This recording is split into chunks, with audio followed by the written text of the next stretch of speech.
자, 제대로 되기 시작하는 두 번째 시간입니다.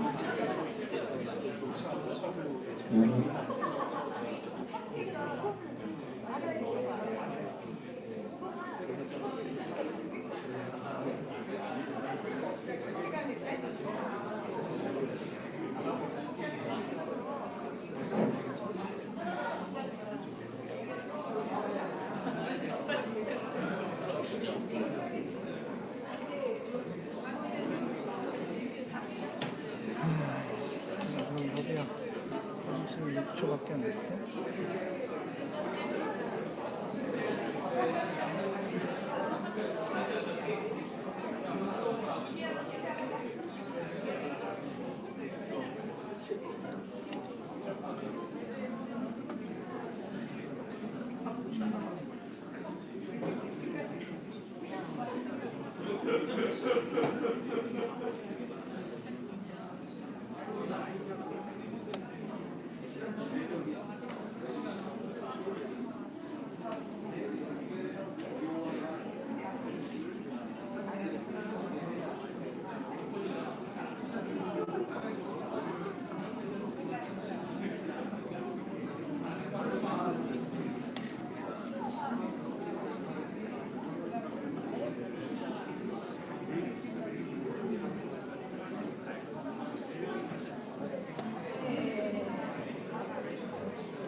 하하하. This is the testament.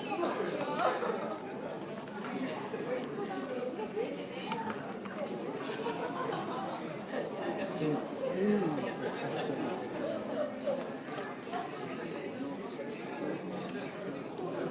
This is the testament. It's the testament. It's the testament. Let's go. Let's get it started.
네, 지금 저희 시작할 거니까 자리에 좀 착석 부탁드리겠습니다.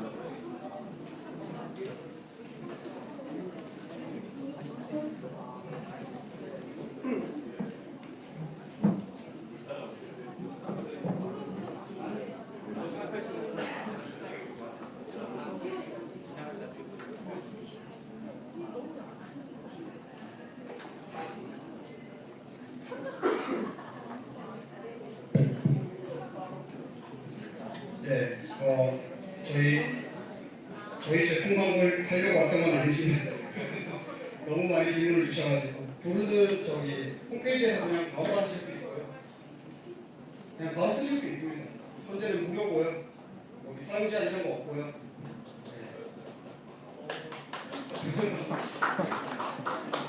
네. 여기 그냥 부르 검색하셔서 홈페이지 가서 다운 받으시면 맥이랑 윈도우에서 다 하실 수 있습니다. 불편한 거 있으시면 꼭 연락 주십시오. 네, 저희가 현재 불편한 얘기들을 엄청 듣고 있는데 그거 최대한 빨리 고치고 있거든요. 그래서 말씀 주시면 더 감사합니다. 아, 네.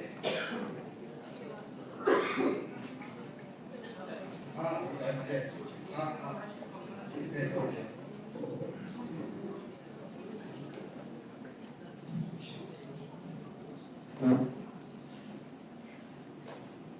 예.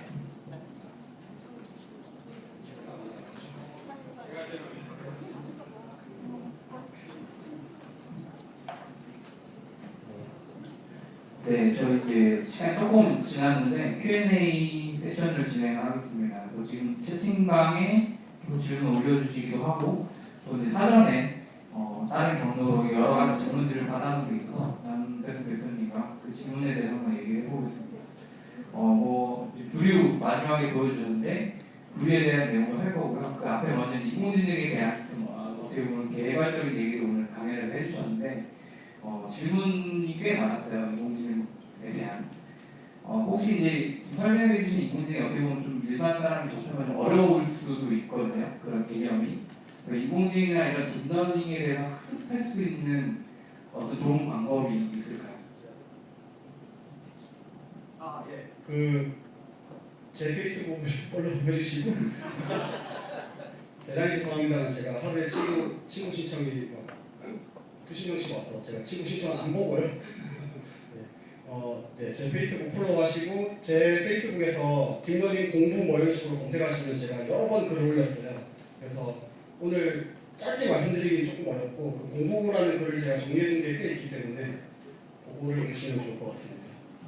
네, 저 개인적으로 이제 그 예전에 태용님이랑 인터뷰했던 유튜브 영상도 있거든요. 네, 딥러닝에 대해서 간략하게 설명하신 영상도 있어서 유튜브에서도 아마 남대동 대표님 이렇게 검색하시면 영상이 나오지 않을까. 아, 그렇고 생각이 났는데 이것도 제 광고가 아니고 공부에 필요하신 걸로 그 헬로 딥러닝이라고 제가 5화에 걸쳐서 유튜브에 올려둔 게 있어요. 15분짜리 5화. 아, 제가 부르를 만들게 된게요. 그건 편집하다가 너무 짜증나가지고 15분짜리 5개를 올렸는데 5개 올리고 지쳐가지고 더 이상 안 올렸거든요. 근데 그 15분짜리 하나 올리는데 하루가 넘게 걸리더라고요. 그래서 제가 정말 엄청나게 정성 들여서 올린 거라서 그거 5개를 일단 보시면 도움이 되실 거고요. 그렇습니다. 네, 일단 유튜브 영상 5개를 먼저 꼭 보시면 헬로 딥러닝이라고 검색하시면 됩니다. 네, 좋을 것 같습니다. 남대동 대표님이 제가 개인적으로 알기로는 인공지능, 머신러닝에 관심을 가지게 된 가장 큰 계기 중에 하나가 벽돌 깨기 게임을 처음 영상을 보시고 굉장히 깜짝 놀랐다고 하셨어요. 그래서 그 뒤로 이제 어떻게 보면 관심을 갖게 되셨는데 그거 외에 혹시 지금까지 보시거나 접하신 인공지능이나 머신러닝, 딥러닝 사례 중에서 굉장히 깜짝 놀랄 만한 그런 사례가 어떤 게 혹시 있으신가요?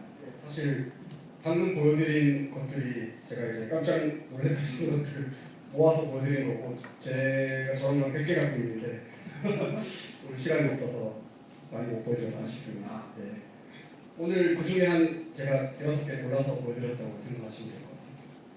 네, 그러면 인공지능 아까 이제 질문 중에 이런 얘기도 있었거든요. 그러니까 인공지능과 머신러닝이 굉장히 뭐 5년 뒤, 3년 뒤, 뭐 10년 뒤에 될 거다 이런 얘기가 있는데 인공지능과 머신러닝이 어떤 속도로 그러니까 저희한테 지금 다가오고 있는지 저희가 체감할 수 있는 변화들이 실생활에 어떤 게 있는지 한번 좀 예를 들어주실 수 있을까요?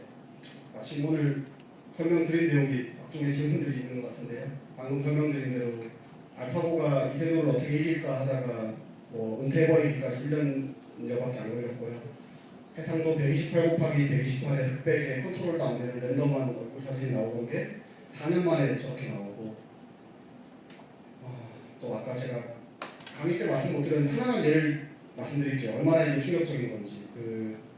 구글에서 번역기 연구한 게 10년 정도 연구를 했었어요. 그래서 2006년부터 2016년까지 번역기 연구하시는 분들 300명짜리 팀이라는데 그분들이 10년 동안 연구해서 영어 불어 번역에 대한 점수를 이렇게 올려왔습니다. 그거는 테스트를 할 수 있기 때문에 테스트를 쪼개서 시험 점수가 있어요. 그래서 앞으로 10년 동안 연구를 하면 이렇게 발전하겠다라는 그 모든 판결이 있었는데요. 10주년 파티, 그러니까 이런 파티에 번역기 10주년 파티에 딥러닝 하시는 연구하시는 분들이 와가지고 만났어요. 그래서 우리가 딥러닝이라는 걸 하고 있는데 들어봤지? 그러면서 번역 데이터를 주면 번역을 한번 해볼게 라고 한 게 2016년 봄입니다. 그리고 한번 해볼게 라고 한 사람들이 번역에 대해서 아무것도 모르는 사람들이에요. 딥러닝 하는 사람들은. 알파고 만든 사람들은 바둑에 대해서 모르는 사람들이고 암검사하는 사람들, 의사들이 만드는 게 아니죠. 딥러닝 만드는 사람들이. 그런 사람들이 이제 번역기를 만들었는데 아무튼 결론적으로 10년 동안 연구한 것보다 좋은 게 나와서 몇 달 만에 깜짝 놀라서 번역기 팀장이 아주 훌륭하신 분인 것 같아요. 번역기 팀장이 우리 이제 그만 하던 거 다 그만. 왜냐하면은 10년 동안 해온 거를 갑자기 딥러닝 팀이 전혀 새로운 방법으로 그 성과를 넘어섰기 때문에. 그래서 우리 하던 거 다 그만하고 아주 훌륭하신 분인 거죠. 그러고 딥러닝 번역기로 바뀐 게 2016년 10월입니다. 그 일이 일어나는 게 3월부터 10월 사이에 일어납니다.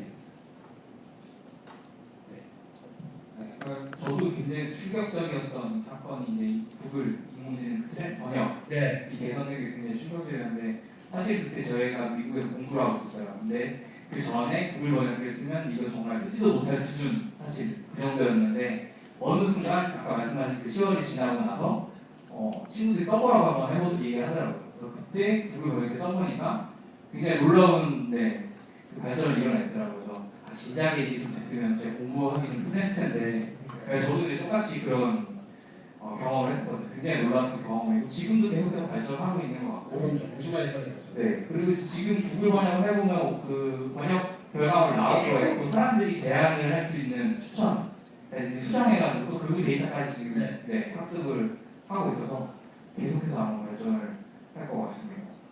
참고로 그 제가 말씀드린 구글 번역기에 대해서는 뉴욕타임즈였나? 거기에 한 1년쯤 전에 긴 기사가 나왔었어요. 그거에 한국어 번역을 누가 하셨더라고요.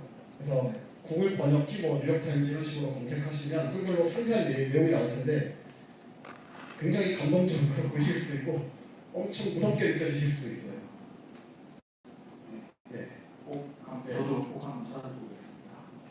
그 아까 이제 처음에 질문드렸던 거랑 비슷한데 학습할 수 있는 방법 이런 거를 방금 여쭤봤었는데 채팅방에 질문이 예전에 이제 HTML 코드로 잘 모르던 사람이 나무 웹 에디터가 예전에 나왔었잖아요.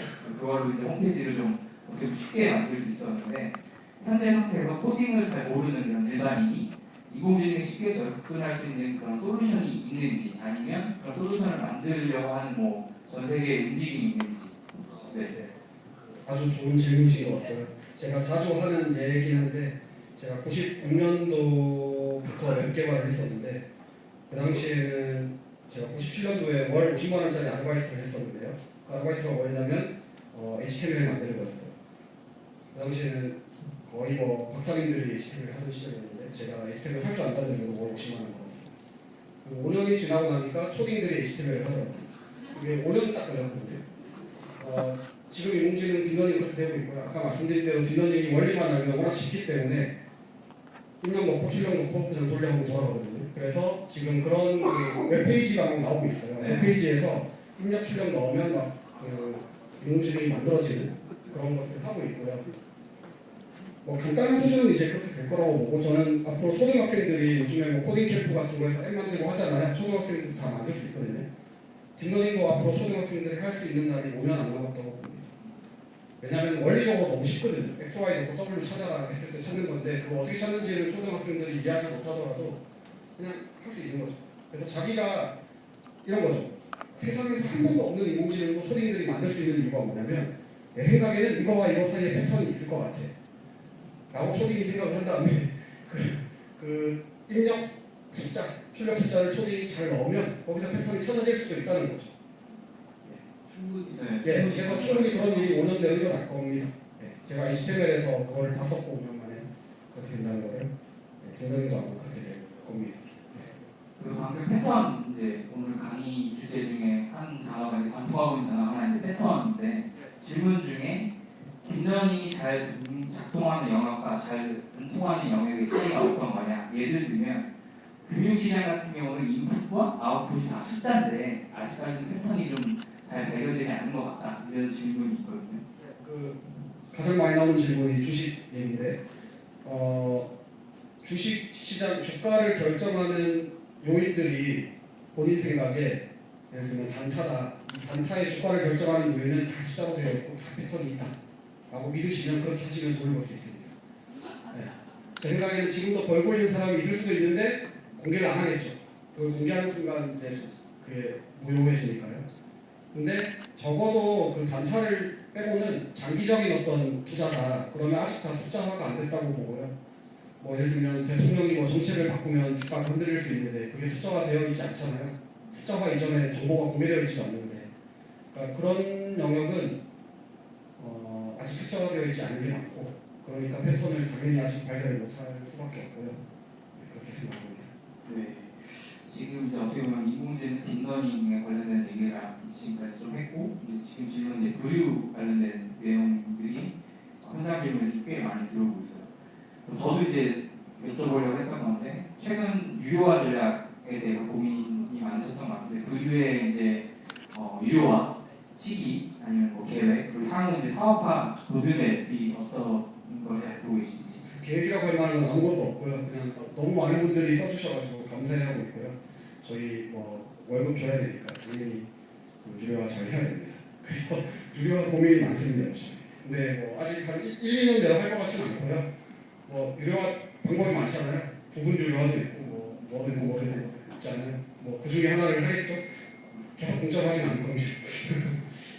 그러면 부류를 개발하시면서 어떻게 보면 이제 지금 어떻게 보면 아까 결과물이 뒤에 나와 있는데 대표님이 이제 겪으셨던 예상하지 못했던 그런 어려움 개발하시면서 그런 게 혹시 있으셨나요? 그 질문을 제가 이제 미리 보고 네. 언뜻 생각이 안 나서 오면서 계속 생각을 해봤는데 없었어요. 아직까지는 네. 그러면 네, 이 부류를 개발하시면서 매일매일 뭐 계속해서 하고 매일매일 계시고, 뭐 네. 힘든 일들은 있지만 네. 특별히 어려운 점은 없었어요. 그러면 부류에 대한 질문들이 지금 굉장히 많은데 이런 질문도 있어요. 부류의 음성인식 엔진은 자체 엔진인가요? 아닙니다. 저희 외부 엔진 쓰는 거고 그 외부 엔진이 기본적으로 해주는 일에다가 플러스로 저희가 자막 싱크를 좀 더 정확하게 한다든지 지금은 화자 구분 엔진을 만들고 있고 네. 또 몇 가지를 저희가 해요. 그 외부 엔진에서 안 되는 것들을. 근데 저희 원래 이제 회사 세운 게 딥러닝으로 세상 많은 일들이 바뀔 텐데 네. 그 중에 예를 들면 음성인식 엔진 같은 거는 구글 네이버가 제일 잘할 일이거든요. 네. 그걸 저희가 할 생각이 원래부터 없었고 네. 앞으로도 없고 지금도 그냥 갖다 쓰길 잘했다고 아주 잘 생각했다고 생각하고 있어요. 그래서 그 남들이 만들어주는 거는 갖다 쓸 거고요. 그 다음에 예를 들면 화자 구분 같은 거는 빨리 안 해줄 것 같은 거예요. 네. 우리는 되게 필요한데. 그리고 아까 책 펴는 거 같은 것도 우리 말고는 안 해줄 것 같아서 어떤 것들은 우리가 하고 어떤 것들은 갖다 쓰고 하고 있는데 그 중에서 음성인식 엔진 같은 거 또는 번역 뭐 이런 거 그런 건 네이버나 구글이 너무 잘할 거라서 네. 저희가 할 생각이 절대 없고 앞으로도 안 할 겁니다. 지금도 음성인식 엔진은 저희 게 아니고 그 위에 자막 싱크, 화자 구분 뭐 이런 것들을 저희가 그다음에 음성 없는 구간 뭐 아까 줄여주기 이런 거 뭐 음성 없는 구간을 찾는다든지 네. 이런 것들을 저희가 했다고 보시면 됩니다. 지금 계속 이제 부류에 대한 질문들이 굉장히 많은데 아까 보시면 이제 지금 이제 한국어로 지금 나와 있거든요. 한국어 인식을 해서 나오는데 추후에 이제 뭐 구글 아까 번역기와 연동을 해서 뭐 한글 동영상을 중문으로 바꾼다던가 뭐 영문 영상을 한국어로 번역해서 이렇게 나온다던가 이런 게 가능할까요? 네, 우선은 지금 영어 지원하고요. 영어는 참고로 훨씬 잘 됩니다. 그러니까 영어는 그 유튜브 자동 자막도 영어 훨씬 잘 되잖아요. 네. 그러니까 저희가 만들었으면 한국어가 더 잘했을 텐데 아까 말씀드린 대로 저희가 만든 게 아니기 때문에 영어가 훨씬 잘 되고요. 그 다음에 지금 일본어 준비 중이고요. 네. 그래서 일본어도 한뭐 공중에 해야지 이런 거 있습니다. 그래서 몇 개 언어들을 추가할 계획이고요. 그 다음에 자동 번역에 대한 니즈도 많으신데 뭐 그것도 빨리 해야 되는데 네. 제가 돈을 못 벌어서 빨리 못하고 있는 빨리 이거. 사람도 뽑아야 되고 네. 머리도 줘야 되고 그렇습니다.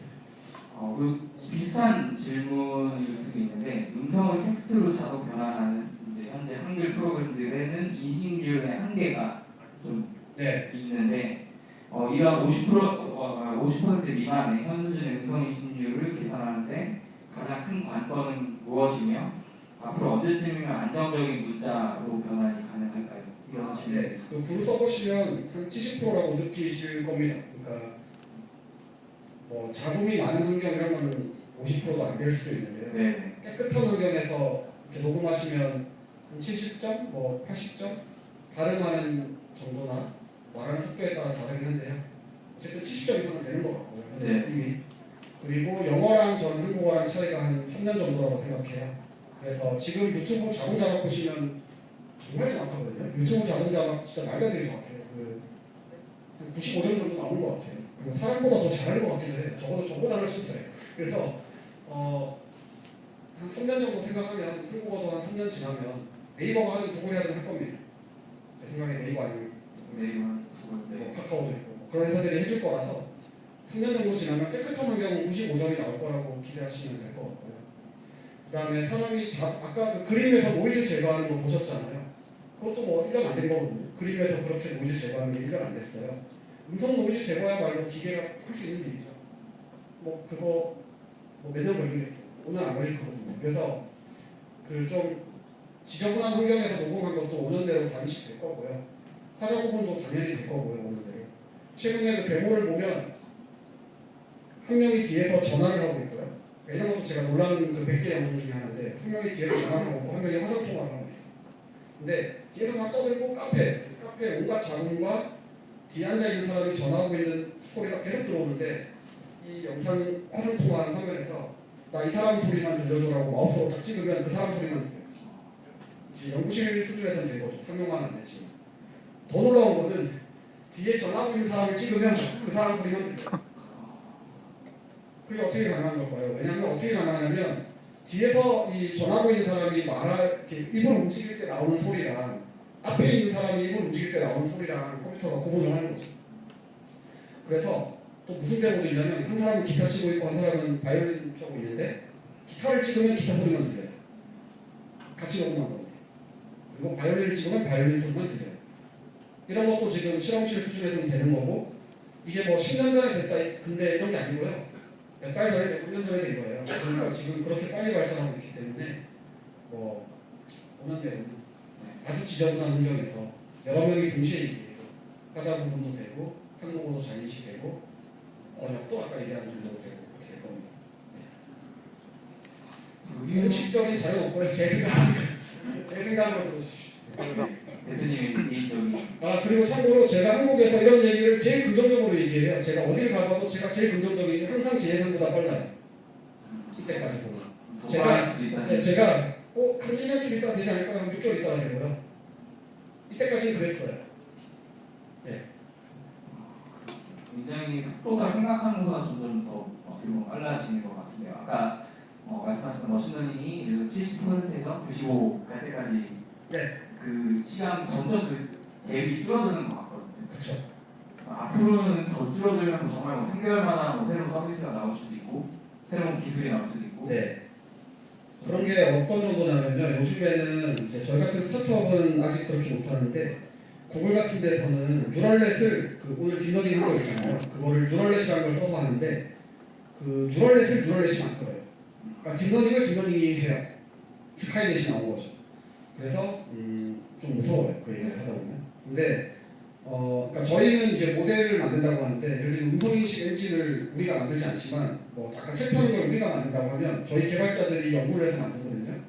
근데 구글 같은 데서는 어떻게 하면 된다고 이해하시면 되냐면 바둑 두는 프로그램을 처음에는 디바이드 팀이 사람이 만든 거거든요. 그러니까 바둑 두는 프로그램을 사람이 만들었다면 요즘에는 바둑 두는 프로그램이 만든다고 보시면 돼요. 왜냐하면 바둑이라는 게 아까 감으로 두는 거기 때문에 딥러닝을 했다고 했잖아요. 그런데 이 딥러닝이 아까 말씀드린 대로 어떤 연역적으로 하는 게 아니에요. 딥러닝을 하는 것도 감으로 하는 거거든요.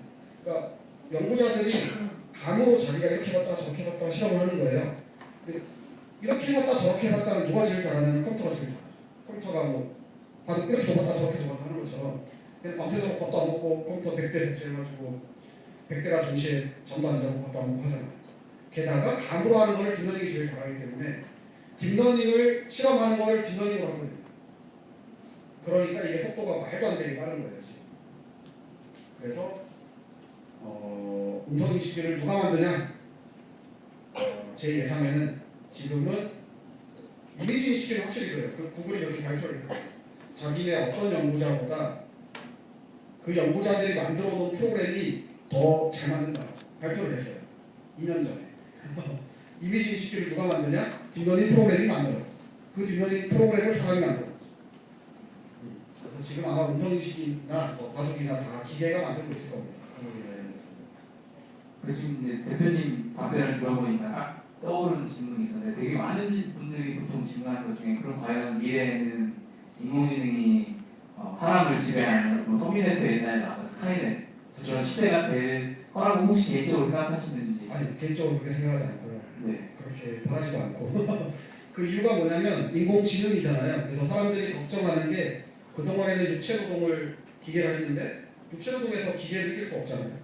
근데 이제 지능에서 기계한테 지면 가진 거 아니냐라고 사람들이 생각하는 것 같아요. 제 생각에는 여기서 말하는 지능이 일단 숫자에서 패턴이 있는 거 한정되어 있고요. 근데 신기하게도 우리가 생각했던 번역 같은 거는 숫자의 패턴의 문제로 안 되겠지라고 생각했던 것마저도 번역도 숫자의 패턴으로 푼 거거든요. 그러니까 이제 사람들이 좀 겁을 내는 것 같아요. 제 생각에는 지능을 다 접목해도 사람한테는 지능이 아닌 본능, 감정 이런 게 있어요. 그러니까 기계는 사람을 죽일 이유가 없어요. 제가 늘 드는 비유인데 네. 사람은 사람을 죽일 이유가 있거든요. 그렇죠. 네. 있겠죠. 네. 있어요. 그러니까 살인자도 있고 뭐 전쟁도 하고. 근데 제가 보기에 기계는 사람을 죽일 이유가 없어요. 그래서 인공지능이 나오면 그 기계한테 시키는 사람은 있을 수 있는데 엄청 똑똑한 살인 드론이 나와가지고 이 살인 드론을 시키는 사람이 있을 수 있는데 그 기계가 스스로 사람을 죽이려면 이거는 본능이 있어야 돼요. 근데 저는 지금 딥러닝을 아무리 만들고 뭐 지능을 아무리 만들어도 갑자기 본능이 거기서 따로 생길 것 같진 않아요. 본능은 이제 내가 먹고 싶다, 뭐 살고 싶다, 내가 저놈을 죽여야지 뭐 이런 건데 그거랑 지능은 좀 다른 문제거든요. 제 생각은. 그래서 게다가 지능도 100% 숫자의 패턴일 것 같진 않아요. 근데 좀 신기한 거는 저도 신기하게 생각하고 있는 거는 거의 다 숫자의 패턴으로 다 되라 이런 생각이 요즘에 들긴 하는데 어쨌든 그것도 지능이 아니고 지능까지는 그런 것 같고 지능은 근데 적어도 감정이나 본능은 그런 거랑 다른 것 같아요. 제 생각에. 네. 그리고 아직은 그런 거에 대해서 제가 이제 공부를 해보면 딱히 뭐 근거 있는 얘기는 없었어요. 제가 보기에는. 네. 그래서 뭐 이런 질문이 보통 이렇게 있을 때 그런 답변을 내놓는 분들이 있어요. 그러니까 대전제, 인공지능한테 주는 사람이 주는 대전제는 절대로 사람을 해치지 말아라. 사람한테 해야 되는 일을 뭐 하지 말아라. 이런 대전제를 주게 되면 인공지능이 사람한테 해야 되는 일을 하지 않을 거다. 뭐 그런 저는 글도 봤었는데 그런 대전제가 성립이 될까요? 인공지능한테? 아니 그걸 인풋을 준다고 하면? 그거 이전에 인공지능은 바둑을 이기고 싶은 욕구가 없거든요. 그러니까 안 시키면 안 해요. 시키면 그냥 하는 거예요. 어쨌든 똑같이. 지금까지 컴퓨터가 시키는 일을 했듯이 얘도 우리가 시키지 않은 방법을 발견해내는 거지만 어쨌든 뭐 끄면 꺼지는 거거든요. 갑자기 내가 끄려고 하는데 끄지 못하게 한다거나 그걸 시키는 사람이 있을 수 있겠죠. 누가 와서 끄려고 그러면 절대 끄지 못하고 도망가요. 결국 그것도 다 사람이 네. 그렇죠. 시키는 거고. 근데 지금도 인간들이 핵폭탄을 갖고 있잖아요. 그렇죠. 핵폭탄이 3만 개가 있다는데. 인간이 무서운 문제라. 인간이 제일 무서워요. 네. 인공지능에 대해서는 그게 크게. 아 맞아요. 거기서 인간이 제일 무섭다는 얘기를 조금 더 나가면 그 인공지능에 그러면 자율주행을 어떻게 믿느냐, 인공지능 의사의 판단을 어떻게 믿느냐, 뭐 이런 질문을 꼭 하시거든요. 100점이 아니에요 당연히. 증명도 안 됐고 아까 말씀드린 대로 100점이 아니고 증명도 안 됐어요. 자율주행이 사고를 안 칠 거냐 증명될 수가 없어요. 영원히 증명 안 돼요. 합세권 패턴대로 하는 거기 때문에 그 패턴이 100% 맞는 건지 모르거든요. 거기에 제가 꼭 드리는 대답은 뭐냐면 그 사람도 마찬가지예요. 한 해에 한국에서만 사망사고가 5,000명이에요. 교통 사망사고가 5,000명이고요. 전 지구에서 125만 명이 교통사고 사망을 해요. 한 해에 125만 명이 사망을 해요. 그것보다 인공지능이 저는 100분의 1로 줄어들 거라고 생각해요. 그러니까 5천 명이 아니라 50명이 죽을 거예요. 근데 왜 문제냐면 이게 사람이 죽였을 때는 이때까지 사람들이 그냥 그렇게 살아왔어요. 누가 뭐술 먹고 음주운전을 했네, 뭐 감옥에 보내야지 뭐 이렇게 살아왔는데 갑자기 기계가 사람을 죽이기 시작하는 거잖아요. 그러니까 이제 걱정이 많은 거지. 근데 실제로는 저는 5천 명이 죽던 사고가 50명이 죽는 사고로 바뀔 것 같은데 이제 너무 새로운 이제 문제니까 문제가 되겠죠. 그래서 인공지능 어떻게 믿냐? 못 믿어요. 근데 의사도 원래 100% 믿지 못하고 저희가 의사를 100% 믿지 않잖아요. 네. 그다음에 택시 기사도 100% 못 믿잖아요. 인공지능도 이제 그렇게 된 거죠. 네. 그래서 아마 사람들이 적응할 거라고 봅니다. 네. 예. 알겠습니다. 일단 일반적인 질문, 부류 관련된 질문들이 계속 있는데 부류에 대한 질문을 좀 더 추가적으로 드리면 이제 아까 프리미엄으로 파일을 내보낼 수 있는 기능이 지금 있는데 영상 편집을 이제 보통 많이 하실 때 파이널 컷, 프리미엄 영상 편집기를 쓰게 되는데 이 프로그램이 어떻게 보면 경쟁자일까요? 아니면 부류의 경쟁 서비스가 또 해외에서도 분명히 나올 수 있을 텐데 라이벌이 있는지 또 라이벌이 등장한다면 어떻게 대처하실지. 제가 아까 말씀드린 대로 저 헬로 딥러닝이라고 유튜브 영상 올리면서 너무 짜증나가지고 이거야말로 딥러닝으로 풀어야겠다 해서 만들었던 거고요. 그래서 제가 조사해봤을 때는 저희 경쟁자가 없었고요. 그다음에 저희가 내고 나서 최근에 원래 오디오 편집하는 툴이었는데 영상으로 바꾼 툴이 하나가 있어요. 그래서 제가 다 하는 건 아니지만 제가 파악하기로는 저희가 최초고 거의 유일했는데 최근에 샌프란시스코 실리콘밸리에서 하나가 더 나왔어요. 그래서 원래 오디오 편집 하시던 분들인데 영상 편집 기능을 추가했더라고요. 그래서 2개 정도 있는 것 같고 저희가 앞으로 많이 나올 거라고 생각하고요. 프리미어나 파이널 컷하고 감히 경쟁할 생각 없고요. 되게 잘 거기 붙어서 잘 살아야지라고 생각하고 있습니다. 그래서 질문 중에 이런 질문이 있어요. 그러니까 국내에서는 맥 OS를 지원하는 소프트웨어가 적은 편인데 윈도우 버전과 같이 출시하신 이유가 혹시 미국 시장을 공략하시기 위한 그런 포석이 아닌지. 제가 이야기로는 미국도 맥이 한 10몇 프로밖에 안 되고요. 근데 이제 영상은 또 특별히 맥 쓰시는 분들이 많아서 한 겁니다. 네. 지금 그 다음 질문 중에 앞으로 그러니까 만드신 것 중에 부류 말고 닥터블러도 있거든요. 이미지 관련된 서비스가 원래 기본적으로 있는데 이 두 가지 서비스 외에 혹시 다른 쪽에 적용하는 새로운 인공지능 서비스를 새로 계획을 하고 계신 게 혹시 있으신가요? 저는 20년 전에 이제 인터넷이 막 뜨던 시절에 그때 사회생활 시작해서 운 좋게 이제 종경을 했었고요. 그 다음에 모바일 때도 또 좀 종경을 했었는데 느끼는 거는 그렇게 세상이 변하는 웹이 나오고 모바일이 나오는 시점들이 있는데 그때 할 일들이 있는 것 같아요. 할 일들은 널려 있고요. 그래서 지금은 딥러닝으로 할 수 있는 일들이 너무 많아서 그 중에서 이제 뭘 할지가 늘 고민이고요. 그 중에 지금 부루를 했고 그다음에 흔들린 사진 복원하는 닥터블루를 했었고 지금 만들고 있는 거 아까 책 펴는 거. 근데 전부 다 지금 저희가 생각 중인 거는 우리가 안 해도 한 3년 5년 되는 누군가도 할 거라고 생각하고 있어요. 책 펴는 거든 또 흔들린 사진 복구하는 거 또 하고 있는 게 야간에 어떻게 찍어도 잘 나오는 거를 그것도 재밌는 게 야간에 어떻게 찍어도 잘 나오는 걸 하다가 아무리 봐도 저희가 삼성과 구글이 할 것 같은 거예요. 이거 분명히 삼성과 구글이 한다. 그냥 카메라 너무나 신경 쓰고 얘들 뒷면이 잘할 거라서. 근데 구글이 딱 했더라고요. 그래서 최근에 구글에서 그거 보셨는지 모르겠는데 진짜 말도 안 되는 디지털 줌을 하면 옵티컬 줌 한 것처럼 막 해주는 게 있어요. 패턴이 있는 거죠. 디지털 줌을 해도 옵티컬 줌처럼 만들어주는. 한번 궁금하시면 한번 찾아보세요. 그래서 우리가 안 하길 잘했다 생각하고 있는 것도 있고 또 뭐 있죠? 그런 식으로 몇 가지 하고 있고요. 늘 아이템을 찾고 있고 많은 일을 하려고 하고 있어요. 근데 그 중에서 지금 현재 제일 좀 괜찮게 찾았다 싶은 게 부루가 그 중에 하나라서 부루는 계속 키울 거고요. 그거 외에 다른 것도 좀 기회를 보고 있습니다. 그래서 오늘 지금 이제 게시물 중에 미디어 방송 쪽에 계신 분들이 많아서 아무래도 그런 질문이 조금 더 있어요. 그러니까 부류를 보면 편집이 좀 더 편해지고 이제 심지어 어떻게 보면 부분 대체가 일어날 수도 있는데 방송 영역에서 지금 이제 편집하는 부분 외에 그 다음으로 인공지능이 개입될 영역이 혹시 어떤 게 있을까요? 아까 뭐 오늘 보시면서 많이 느끼셨겠지만 그 영상 쪽은 이미 다 디지털화돼 있잖아요.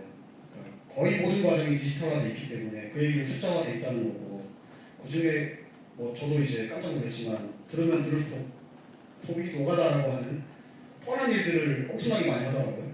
그 좀 저임금으로 알바들을 하는 뭐 그런 것들 거의 다 대체될 거라고 생각합니다. 뻔한 만큼. 네.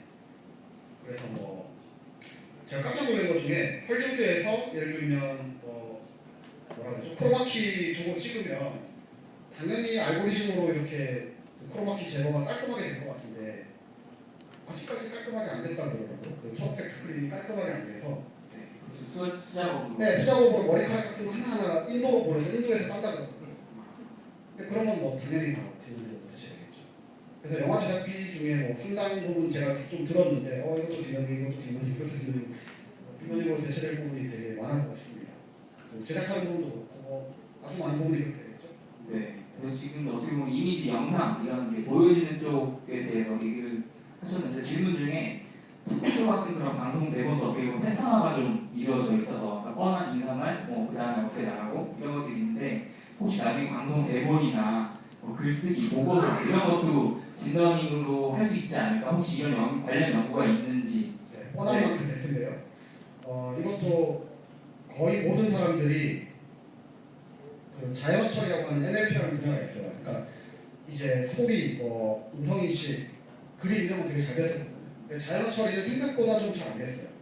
그래서 번역도 저 정도 됐지만 에이 그래도 한참 걸릴 거야 라고 얘기하는 분들이 좀 비관적인 분들이 많았고 저는 늘 제 예상보다 빨랐기 때문에 어떻게든 될 거라고 생각을 했는데 그 일이 또 2달 전에 어떤 일이 일어나냐면요.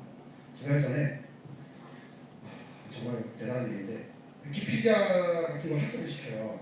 그 다음에 위키피디아 지문을 잘 읽으면 이 본문을 잘 읽으면 이 본문을 보고 대답할 수 있는 어떤 질문을 만들어낼 수 있어요. 예를 들면 이 질문을 잘 읽으면 그래서 비가 왜 온다고? 그러면 이렇게 대답을 해야 되잖아요. 근데 그 대답하는 내용은 창조해내는 건 아니고 위키 지문에 있어요. 그러니까 예를 들면 뭐가 있을까요? 제일 쉬운 질문으로 치자면 그래서 한국의 10대 대통령은 누굽니까? 이렇게 딱 물어보면 대답하는 거 있잖아요. 이게 제일 쉬운 거고 조금 꼬아서 질문할 수도 있잖아요. 그래서 지구에 하여튼 그런 식으로 질문을 하는 게 있는데 그 질문 세트도 2년 전에 만들었을 때는 야 이건 너무 어려워서 기계가 이거를 대답하기에는 몇 년 걸릴 거라고 했었거든요. 근데 2달 전에 사람보다 잘한다는 결과가 드디어 나왔어요. 그러니까 적어도 이 지문을 읽고 이해해서 대답을 하는 것 정도는 이미 2달 전에 사람보다 잘하는 결과가 나왔어요. 위키피디아에 있는 영어 지문에 대해서. 근데 지금은 아직은 그 자연어 처리 수준이 그러니까 비유를 하자면 2문장, 3문장 정도의 컨텍스트를 이해해서 번역을 한다거나 2문장, 3문장 정도가 좀 많이 되게 이렇게 대화를 한다거나 이런 거지 소설을 쓴다거나 이런 건 아니거든요. 그러니까 소설을 쓰려면 100페이지 전에 것도 다 기억해야 되고 가끔 드라마 작가들이 일할 때 있었던 일을 까먹고 엉뚱하게 쓰고 뭐 그런 일 같은데 그러니까 다 기억을 하고 써야 되잖아요. 그런 건 아직 인공지능은 택도 없어요. 그러니까 한 페이지 전 일도 이렇게 말이 되게 이어간다거나 이런 건 아직 안 되거든요. 근데 발전 속도로 보면 그것도 5년, 10년 걸리겠죠. 그래서 하여튼 아직은 소설을 쓴다거나 이런 건 말이 안 되고요. 참 시를 썼어요. 작년에 시를 써가지고 중국의 시인들한테 한 시를 한 시. 중국어로 된 시를 보여주고 시인들한테 이게 사람이 쓴 거냐 기계가 쓴 거냐라고 테스트를 했는데 못 맞췄어요. 구분을 못하는데. 네, 구분을 못했어요. 중국의 시인들이. 그 정도는 이제 해요. 그러니까 시가 그렇게 됐다는 얘기는 뭐냐면 시는 좀 말이 안 돼도 되잖아요. 그래야 더 시인 같기도 하죠. 뭔가 좀 말이 안 돼. 그래서 시 못했을 거예요. 시는 아무튼 이제 사람이 썼는지 기계가 썼는지 구분을 못하는 게 이미 2년 전에 일어난 일이에요. 네. 근데 아직은 소설을 쓴다거나 기사를 쓴다거나 이런 건 아직 안 되고요. 다만 기사도 되게 뻔한 패턴. 그래서 야구 뭐 중계 이런 거를 기사로 먼저 지금 시도를 하고 있거든요. 야구 중계 기사는 너무 뻔하더라. 뭐 그래서 이제 하고 있습니다. 그래서 원래 이제 질문 중에 미디어 업계에서 인공지능 얘기 나온 것 중에 하나가 뭐 미래에는 과연 기자가 없어지고 로봇 기자가 등장하지 않을까 뭐 이런 우려의 목소리를 그러니까 듣거든요. 뻔한 기사 쓰시는 분들은 다 계시네요. 네. 창의적으로 이제 발휘하시거나 뭐 실질적으로 발로 뛰는 그런 기사들은 그렇죠. 아까 얘기한 숫자화 안 돼 있고 아예 데이터에 없고 네. 뭐 찾아가서 만나야 얘기가 나와야 그래서 얘기가 소스가 있어야 뭐 기자를 하든지 말든지 할 거잖아요. 네. 그래서 그 지금 이제 미디어 쪽 얘기 계속 하고 있는데 제가 예전에 들었던 것 중에 하나는 미국 할리우드에서는 영화 성공한 영화와 뭐 실패한 영화 이런 대본들을 가지고 분석을 해서 이 영화가 나중에 뭐 이런 비슷한 패턴의 영화가 성공할 거나 안 할 거나 이런 거를 한다는 저는 얘기도 듣는데 근데 뭐 진짜인지 아닌지 모르겠습니다. 근데 그게 대본을 가지고 아니면 뭐 영화에 있는 영상 데이터를 가지고 했을 것 같은데 현실적으로 가능한 얘기. 저도 그걸 봤고요. 네. 그 기사를 보고 좀 찾아봤는데 네. 이렇게 근거 있게 자랑하는 건 없었고요. 그리고 제가 이야기로 아까 말씀드린 대로 아직은 인공지능이 한 페이지를 넘어가는 걸 이해한다고 알지 못해요. 그러니까 무슨 얘기인지 잘 이해 못했고요. 네. 잘 모르겠어요. 그래서 얼마나 과장된 건지 뭐 사실인지 잘 모르겠고 예를 들면 이럴 수는 있겠죠. 어떤 다른 뻔한 어떤 패턴이 있을 수 있거든요. 그러니까 대본을 이해했다기보다 뭐가 있을까요? 아무튼 뭔가를 예를 들면 이런 거 있거든요. 자주 나오는 뭐 문장 단어 이런 거. 근데 그걸로 정말로 그 뭐죠? 흥행이 예측이 된다는 게 저는 안 믿기는데 광고 같은 경우 이런 게 있었어요. 광고 그림하고 글을 넣으면 광고 되게 짧잖아요. 그림도 되게 그래서 이거는 이제 인공지능이 할 수 있겠죠. 그래서 그리고 광고는 이미 클릭 데이터가 굉장히 많아요. 네. 늘 광고 비즈니스 하는 분들이 하는 일이 그거거든요. 어떻게 하면 더 클릭을 많이 이끌까? 그래서 그거를 맨날 분석을 하거든요. 그러니까 이미 데이터가 많이 쌓여 있죠. 그림, 글, 클릭. 그래서 이런 인공지능들은 있거든요. 이제 광고 크리에이티브를 넣고 글자를 넣으면 얼마나 클릭할지를 예측을 하는 거죠. 이거는 아까 얘기한 제 생각에는 영화의 흥행 여부보다 훨씬 쉬운 문제거든요. 한 100배, 1000배 쉬운 것 같아요. 그래서 그런 게 좀 된다는데 그거는 조금 믿겨요. 그럴 수도 있겠다. 그게 얼마나 되는지는 아직은 정확하게 저는 정확하게 보지 못해서 모르겠지만 근데 영화 대사를 보고 흥행 여부를 판단한다는 건 저는 아직은 안 믿겨요. 네. 그래서 지금 이제 뭐 방송 장비에 대한 그 질문, 디지털 장비에 대한 질문이 있는데 딥러닝으로 기존 센서나 다른 디지털화 장비가 필요하던 분야를 보다 간단한 도구로 대체하는 영역이 있을까요? 질문이 네, 제가 구체적으로 방송 장비를 잘 몰라서 네. 네. 아마 디지털 장비가 필요한 요소들이 아마 있을 텐데 그거를 이제 기계가 대체할 수 있는 것들이 어떤 영역이 있을까요? 이런 질문이거든요. 근데 뭐 예를 들면 이해가 적절한지 모르겠어요. 아까 엄청 좋은 마이크, 뭐 1000만원짜리 마이크가 뭐 있으려나요? 뭐 100만원짜리 마이크도 있죠. 그게 10만원짜리 마이크로 대체될 수 있을 것 같고요. 네, 왜냐하면 딥러닝으로 패턴을 하는 거니까. 하드웨어로 패턴을 어떻게 그것도 사람이 마이크 장인이 그 패턴을 하드웨어로 구현했었다면 이제 딥러닝으로 구현하면 되는 거죠. 네. 그렇게 될 것 같고 그다음에 아까 슈퍼 레졸루션 잠깐 설명드리면 그 구글 픽셀 3에 들어간 기능인데요. 예를 들면 이런 거예요. 옵티컬 줌은 굉장히 좋은 거죠. 근데 디지털 줌은 뭐 방송하시는 분들이 전문가분들이 아예 쓰지도 않을 것 같은데 디지털 줌은 말도 안 되는 거잖아요. 디지털 줌이. 근데 구글이 뭘 한 거냐면 디지털 줌을 하면 줌을 할수록 흔들리잖아요. 당연히 그렇죠. 줌을 하면 더 흔들리죠. 그럼 흔들리는 동안에 정보가 계속 들어오는 거예요. 사실은 흔들리고 있는 동안에 여러 픽셀의 정보가 들어오는 거죠. 그걸 이용해서 사진을 딱 찍으면 한 4배 정도까지 디지털 줌을 했을 때는 거의 옵티컬 줌 한 것처럼 보정을 해줘요. 근데 그 보정을 어떻게 하냐 흔들린 거에서 정보를 뽑아서 보정하는 거기 때문에 상당히 정확하게 보정을 해줘요. 그래서 구글 픽셀 3는 뭐 갤럭시나 아이폰처럼 렌즈를 뭐 2개, 3개 넣지도 않고 렌즈 하나밖에 없는데 광합줌도 안 되는 카메라인데도 줌이 굉장히 잘 돼요. 그리고 말도 안 되게 밝게 나와요. 그러니까 그 거의 이거는 광학으로 해결이 안 되는 정도로 돼요. 그 픽셀 3의 데모를 보시면 네. 어이가 없게 돼요. 그냥 완전 까만색 사진인데도 그냥 까만 사진인데 거기에 색깔을 다 씌워가지고 뭔가 그럴듯하게 나와요. 그냥 그려낸 거예요. 그냥.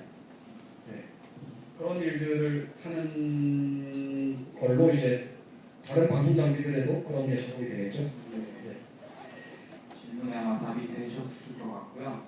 좀 약간 재미난 질문인데 이제 과거에 8, 90년대에 체스 로봇이 네. 있었는데 그게 프로그래밍이었는지 머신러닝이었는지 그 질문하신 제가 이야기에는 제가 듣기로는 정확한 건 아니고 그거는 프로그래밍이었고 기본적으로 그 사람이 이렇게 두면 잘 둔다라는 로직을 가지고 넣은 다음에 그 안에서 이제 다 도보고 어느 게 제일 유리한지를 빨리 계산하는 네. 거가 기존 체스였고요. 네네. 다두기 어렵다고 했던 이유가 그 빨리 계산하는 걸로는 도저히 안 되는 거였는데 이제 패턴을 찾아서 다 해보는 게 아니라 패턴을 찾아서 하는 거죠. 그 질문 중에 이게 좀 이것도 재밌는 질문인데 현재 거짓말 탐지기가 있고 네. 방식이 있는데 향후에 여기에 딥러닝을 적용할 수 있을까요? 그거 방금 제가 강의하면서 네. 그냥 오늘 생각난 예라서 말씀드렸던 건데 모르겠어요. 그러니까 저는 거짓말 탐지기가 일단 거짓말 탐지기가 원래 진짜 믿을만 한 거였으면 아 그렇죠. 저는 모르니까 그 자체에 대한 네, 그게 뭐 심장박동과 이런 걸 보는 거잖아요. 그건 다 디지털로 숫자로 보는 거잖아요. 그렇죠. 네. 그게 원래 믿을만 한 거였으면 당연히 사람보다 잘할 거예요. 당연히 사람보다 잘할 거예요. 지금 암 판별 이런 걸 사람보다 잘 하거든요. 네. 의사 선생님들께서 인정하기 싫어하시지만 사람보다 잘해요. 네, 확실히 잘하고 지금 못하는 게 있다면 원한대로 확실히 잘해요. 너무 확실한 거예요. 그건 100% 확실해요. 그래서 여기서 사람보다 잘한다는 거는 100% 맞는 게 아니에요. 그냥 평균적으로 사람보다 잘한다는 거죠. 사람도 100%못 맞추고. 네. 그래서 거짓말 탐지기도 사람보다 당연히 잘할 거예요. 네. 근데 그 사람이 하던 게 원래 얼마나 믿을 만한 건지를 제가 모르겠어요. 네. 되게 좋은 답변이신 것 같습니다. 저희 이제 시간 좀 다 거의 다 돼가는데 이제 두 가지 정도 여쭤보려고 해요. 그러니까 지금 질문 중에 불법 영상물 단속에 딥러닝 적용이 가능할까? 폰 영상물 그 종류가 굉장히 많을 텐데 그렇죠, 네. 제가 예전에 알고 있는 솔루션 중에 그 비슷한 이미지 찾아가지고 매칭한 다음에 불법 복제된 거 찾는 거 있었거든요. 네. 그래서 웹하드에서 뭐죠? 그 굿 다운로드 이런 게 네. 기술적으로 굿 다운로드가 돌아가게 된 이유가 이건 같은 영상이라고 간단한 네, 제가 알고 있는 그 후배가 만든 회사가 그 솔루션 만들었거든요. 네. 근데 그게 원래도 이제 아까 얘기한 그 트래디셔널 컴퓨터 비전으로 한 거예요. 그래서 옛날 머신러닝 방법으로 했던 거고 이제는 훨씬 더 잘하는 거죠. 지금도 제가 보면 막 화면을 반전한다거나 이렇게 약간 뭐 배경 깔고 이렇게 조금 작게 해서 본다 이런 건 잘 못 찾잖아요. 네, 그렇죠. 그런 거를 이제 딥러닝으로 하면 훨씬 더 잘 찾겠죠. 네. 아무래도 잘 찾겠네요. 그러니까 불법 영상물에 대한 얘기도 이제 지금 질문이 있었는데 아까 보여주신 그 오늘 자료 중에 스타일 베이스드 제너레이터가 네. 있었는데 네. 저는 그거 보면서 개인적으로 이제 요즘에 아무래도 좀 활동하게 되는데 딥페이크 기술 네. 그러니까 영상인데 아까 이제 방금 얘기한 뭐 불법 영상 복제가 아니라 영상 자체가 완전 가짜로 만들어지는 거 있잖아요. 오바마 대통령 그쵸. 합성하는 것들 이런 것들 네. 이런 걸로 인한 문제가 좀 생길 텐데 예. 네. 아주 심각해질 겁니다. 제 생각에 가짜 뉴스는 아무것도 아니고요. 왜냐하면 가짜 뉴스는 글이잖아요. 네. 이것도 저의 생각인데 사람들은 예를 들면 애들은 태어나서부터 글을 읽진 않잖아요. 그렇죠. 네. 저는 이제 아까 얘기한 욕구, 본능 이런 거를 되게 많이 생각하는데 근데 애들도 무서운 건 알거든요. 저희 한 번도 가르쳐준 적이 없는데 지금 깜짝 놀랐어요. 유튜브에서 경찰이 도둑을 때리는 영상이 있어요. 왜 애들 영상에 그런 게 나오는지 서양의 그 개념을 이해할 수가 없는데 어쨌든 서양에서 올린 유튜브 영상에 애들 영상을 보면 경찰이 도둑을 막 때려요. 그럼 저희 애가 되게 무서워해요. 깜짝 놀랐거든요. 한 번도 그걸 때리는 걸 본 적도 없고 가르쳐준 적도 없는데 본능이잖아요. 그렇죠. 네. 그러니까 기사는 제가 보기엔 아무것도 아니에요. 딥페이크로 말도 안 되는 가짜 영상을 만들어서 뿌리면 그거의 파급력이 훨씬 저 10배 클 거라고 생각하고요. 10배, 100배. 근데 딥페이크는 아마 앞으로 많이 나올 것 같아요. 네. 지금도 약간 문제가 되고 있는 걸로 알고 네, 있는데 지금은 뭐 포르노 정도의 문제인데 네. 포르노 정도의 문제가 아니라 뭐 요즘 갑자기 김정은이 나와서 무슨 말을 하는데 진짜 너무 진짜 같은 거예요. 네.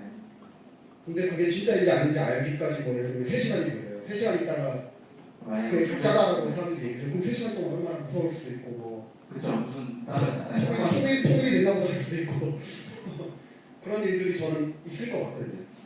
그러니까 지금 가짜뉴스가 이렇게 문제가 되는 걸 보면 딥페이크는 뭐 말도 안 되는 문제인 것 같아요. 오히려 거꾸로 그거를 좀 이렇게 방지하거나 찾아내주는 기술들도 사업화하는 사람이 있을 수도 그렇겠죠. 있죠. 근데 그 첨가방패의 문제라서 네. 아무리 바이러스를 막아도 바이러스 프로 계속 나오는 것처럼 첨가방패의 문제라서 문제가 될 것 같아요.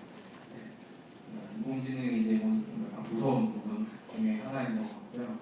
지금 시간이 다 됐는데 마지막으로 제가 질문 하나 드리고 싶은 게 고이젝스를 만드시고 나서 구글이나 닥터블러 같은 이제 서비스를 계속 만들고 계시고 딥러닝이나 인공지능 연구를 계속 하고 계신데 개인적으로나 혹은 이제 보이젝스가 앞으로 꿈꾸는 미래 나아가실 방향 이런 걸 좀 마지막으로 말씀해 주실 수 있을까요? 아, 네, 갑자기 너무 큰 질문을 받아서 네, 뭐 저는 좋은 회사 만들려고 처음했고 여기서 말하는 좋은 회사라는 거는 제가 다녔던 회사들은 한 85점쯤 됐던 것 같은데 네. 저는 이제 제 기준에서 95점짜리 회사 만들어서 저 같은 사람들이 즐겁게 회사 생활할 수 있는 회사 만드는 게 있고 그 다음에 그건 저희 회사 내부 얘기고 인공지능으로 저는 그 아까 단어로 소위 말하는 노가다 네. 예를 들면 제가 최근에 들은 거는 요 얘기 마칠게요. 최근에 들은 거는 그 팍스콘 이런 중국 공장에 가면 네. 그 핸드폰 외관 검사를 한대요. 그렇죠. 사람이 예, 핸드폰 외관을 이렇게 뭐 기스를 거나 이런 거를 왜 새로 생산하는 거에 기스가 있는지 모르겠지만 검사를 한대요. 근데 그게 왜 그런지 모르겠는데 기계화가 안 돼 있대요. 자동화가 안 돼 있대요. 그래서 제가 들은 얘기니까 정확한 건 아니고 한 1000명 정도 되는 사람들이 이렇게 그 사람이 이렇게 있어요. 닭장처럼 쫙 앉아있대요. 정말 좁은 자리에. 그리고 그 1000명이 외관을 이렇게 보고 또 외관을 이렇게 보고 하는데 그걸 보고 있으면 저 사람들이 정말로 월급을 받고 있지만 저게 정말 사람 할 일인가 싶은 생각이 든대요. 왜냐하면 닭장처럼 보인대요. 정말로. 해야 되는 일이니까 하긴 하는데 저건 사람 할 일이 아니다라는 생각이 드는 거죠. 저는 인공지능이 굉장히 발달을 하면 주 3일 일할 수 있을 것 같거든요. 그런 일 안 하고 자막 노가다 안 하고 뭐 영상 노가다가 자막 말고 엄청나게 많던데 그런 노가다 안 하고 하면 주 3일 일하고 주 2일 일할 수 있을 것 같거든요. 그렇게 되면 좋겠습니다. 네. 네. 오늘 긴 시간 강연 들어주셔서 감사드리고요. 오늘 되게 좋은 말씀 많이 해주신 남세훈 대표님께 박수 부탁드립니다.